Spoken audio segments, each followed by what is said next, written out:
ন্যূনতম পক্ষে 50% মামলা আমরা এই নাম্বার প্লেট মালিককে না দিয়ে এখন আমরা চালককে দেব। আমাদের তরফ থেকে কোনোদিন আপনাদের কাছ থেকে কোনো পাসওয়ার্ড, কোনো কোড নাম্বার বা কোনো কিছু চাওয়া হবে না। দুটো জিনিস দেখতে পারবেন, আপনার কাছে যে চিঠিগুলো যাবে সেই চিঠিতে দেখবেন যে আমাদের 8টা ডিভিশন আছে, ওই ডিভিশনের অফিসারদের স্বাক্ষর আছে।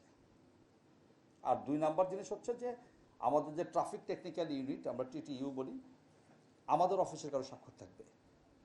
তারপরেও আপনাদের যে কোনো ধরনের যদি কোশ্চেন থাকে, কোনো যদি জানার কিছু থাকে অথবা যদি কনফিউশন থাকে, তাহলে দয়া করে 999-এ ফোন করবেন, আমাদের যে কোনো সার্জেন্টের সঙ্গে কথা বলবেন, আমরা আপনাকে সম্পূর্ণভাবে সহায়তা করার জন্য আমরা প্রস্তুত আছি।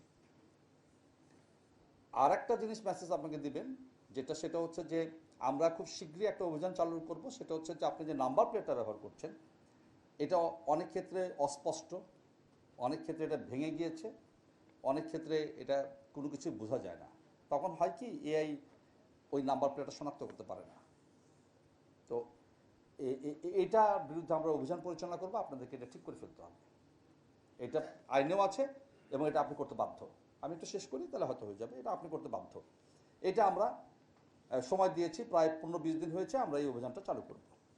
আর একটা গুরুত্বপূর্ণ কাজ যেটা আমরা করছি, যে এতদিন আমরা শুধুমাত্র নাম্বার প্লেটের উপরে মামলা করতাম, আলটিমেটলি এই মামলাটা গিয়ে পড়তো মালিকের উপরে। সময়ের সাথে সাথে দেখা দেয় নিত্য নতুন প্রয়োজন, রেডি থাকতে হয় প্রতি মুহূর্ত। তাই এলো ইনোভার, যেন আপনি লাইফে থাকেন রেডি প্রতিদিন। Innova, designed for now. কিন্তু আমাদের দেশে তো সেলফ ড্রাইভ একেবারে অনেক কম।